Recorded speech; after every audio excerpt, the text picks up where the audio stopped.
నమస్తే డిఆర్బి న్యూస్కు స్వాగతం. డ్రమ్ సీడర్ విధానమును ప్రోత్సహిస్తున్న ఐటీసీ బంగారు భవిష్యత్తు. భద్రాద్రి కొత్తగూడెం జిల్లా శ్వాపురం మండలం బొందిగూడెం గ్రామంలో డ్రమ్ సీడర్ని ఉపయోగించి కొమరం నాగేశ్వరరావు వెదవరి సాగును ప్రోత్సహిస్తూ 2 ఎకరాలు వరి విత్తనాలు విత్తడం జరిగింది.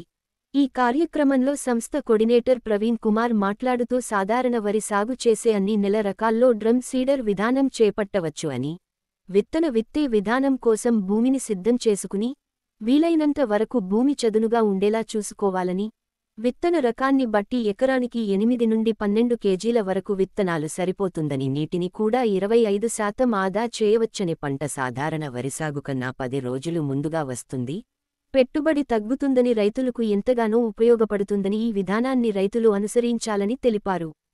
ఈ కార్యక్రమంలో సొసైటీ ఫర్ సంపూర్ణ గ్రామ స్వరాజ్ స్వచ్ఛంద సంస్థ project coordinator Y L. Praveen Kumar, community organizer B. Mutyalarao, అలాగే రైతులు కొమరం కళ్యాణ్, కొమరం నారాయణ హాజరు కావడం జరిగింది.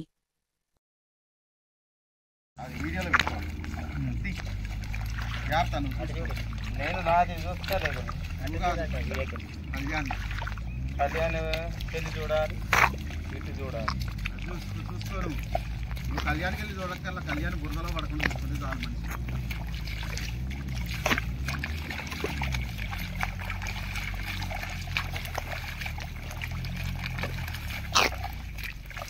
ముందుకి ఇదే మొత్తం పెట్టి ఖర్చు తగ్గియాలి. ముఖ్యాలు నువ్వు ఆడబెడతా, నువ్వు పెట్టట్లేదా?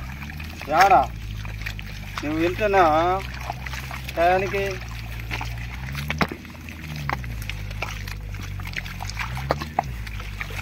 అదే సిద్ధం చేయాలి. రైట్.